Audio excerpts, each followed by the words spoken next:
Hi everyone! So I wanted to start a new series on my channel where I talk about the best things to watch on each streaming platform, which ones are worth your money, and kind of do this maybe like on a monthly basis of what's changed, what you need to watch this month before it expires, that kind of stuff. So today's gonna be my very first video of that. Without further ado, today I want to give you the top 5 best shows that you should watch on Netflix right now. The first show I want to talk about is When They See Us. When They See Us is a limited series. There's only 4 episodes. They're close to an hour long each. Directed and created by Ava DuVernay. And the show is about the Central Park 5, who were 5 teenage boys who were convicted for a crime they did not commit. The boys maintained for many years that they were innocent. And the one thing I really want to highlight about this series is Jarrell Jerome's portrayal of Corey Weiss. The last episode follows his journey because he was the one of the 5 that was in prison for the longest, and Jarrell Jerome plays both the younger version of Corey Weiss as well as the adult version, and his acting in both parts of the character's life are incredible. If you're a fan of a show like This Is Us and you like seeing casting of like younger characters and them as their older selves, you'll love this show too because the actors are all phenomenal. Also, another connection to This Is Us, Asante Black plays the young Kevin Richardson. Anyways, the show is fantastic. The direction by Ava DuVernay is incredible and the acting is phenomenal. So please check the series out. But again, please know it does deal with very heavy subject matter. Some of the scenes are a little bit graphic,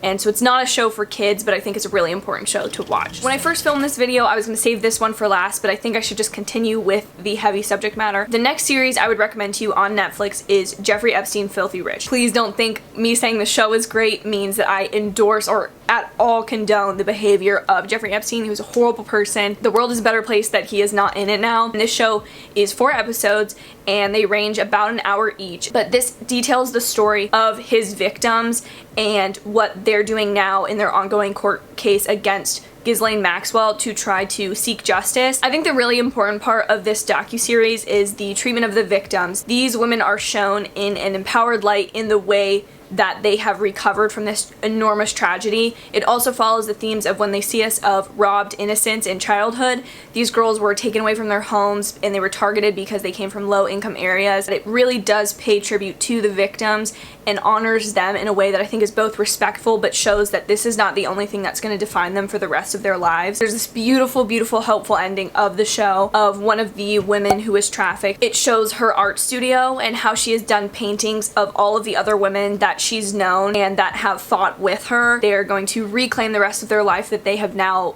gotten the chance to live, and they're gonna go on fighting these injustices, and I think that's a really amazing thing. So switching from one docuseries to the next, my third thing on the list is The Last Dance. It is the story of the Chicago Bulls dynasty in the 90s and their last dance, their last season as a team. There was a plot in the management at the Chicago Bulls to break up the team kind of prematurely, like how long can you win, let's go out on a good note.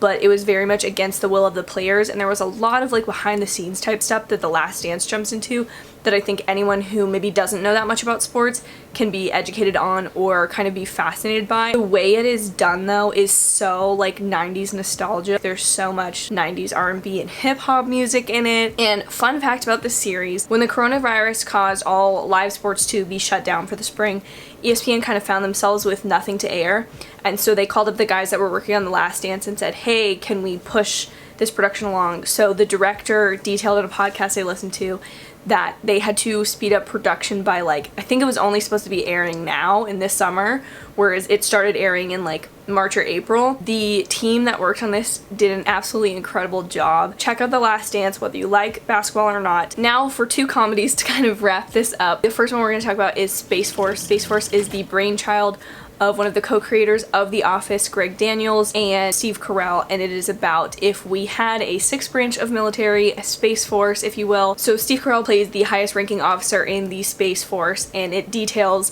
like his struggles with basically the public not liking it, other branches of the military thinking he's a joke, while also dealing with like his personal issues with his wife and daughter. Steve Carell's wife, who's played by Lisa Kudrow, has committed some crime and she's in jail, but you don't know what it is the whole first season, which I think is kind of a brave but interesting choice because it does make you wonder like at the end, like did they forget about that? Did they forget that they never told us? I think it's something that will be explored in later seasons, and there's a lot of really good characters, interesting characters in the show that I think anyone can kind of find somebody to follow or really find their storyline interesting. John Malkovich also plays like the head scientist in the Space Force, and there's a lot of like back and forth between Steve Carell and him. I will say at times the show can feel a little bit formulaic because it's almost like John Malkovich and Steve Carell are fighting about something they disagree. By the middle of the show they go with John Malkovich's plan and that doesn't work, and so Steve Carell somehow implements his plan and it works and they're friends again, but then by the next episode like they're fighting again. So that can feel a little bit like, do you not remember like what happened in the last episode? However, I would say overall the show has some really good through lines, very interesting stuff, and I think you'd really enjoy it if you're a fan of The Office or something like Parks and Rec. However, I will say that it is not like The Office in the sense that it's not a mockumentary. Up to you whether you like it or not. I've seen kind of mixed reviews on the show, but I certainly enjoyed it. Our last Netflix show that I'm going to recommend to you is Working Moms. Working Moms is a Canadian sitcom created by Catherine Reitman, who is also the star of the show. She's a working mom named Kate who is returning to work after having her first child, and it kind of details like her mommy group and all the characters that are involved with that group and their struggles with their kids. I've watched a couple of interviews with Catherine Reitman about how she came up with the idea for the show, and she said that she was trying to pitch all these ideas for shows that were experiences she's never lived through, and when she finally pitched this show, this idea of a show about moms and like what it is to be a mom, she found success, and that's interesting because that's something you're taught in like screenwriting classes. I will say there's a lot of like very adult humor and jokes and a lot of inappropriate shenanigans that happen in the show. However, the show is worth it. It's very bingeable. There are 4 seasons right now, and I will say that the last season is not my favorite. I feel like there were issues that were dealt with in prior seasons that popped back up in this one. However, that's life, isn't it? The show very gracefully but in a very real way deals with like I think what it means to be a modern day woman, where you maybe want something more traditional like a family, but you also have like a career that you're very focused on. I think Kate really represents that well. I think that's due to Catherine Reitman being at the helm of the show running the show, and creating it overall. So definitely check out Working Moms, and that's gonna be it for this video. I apologize if some of the lighting changed. I basically had to kind of stop in the middle of this to do some other stuff. Thank you guys so much for watching this video. Have you seen these shows? Would you recommend these shows? Would you disagree with me? Obviously there's a lot of stuff on Netflix that's been there for a long time, i.e. The Office. If you guys like this style of video and want me to do more of them, please let me know down below. Thank you guys so much for watching. Have an absolutely amazing day. Bye.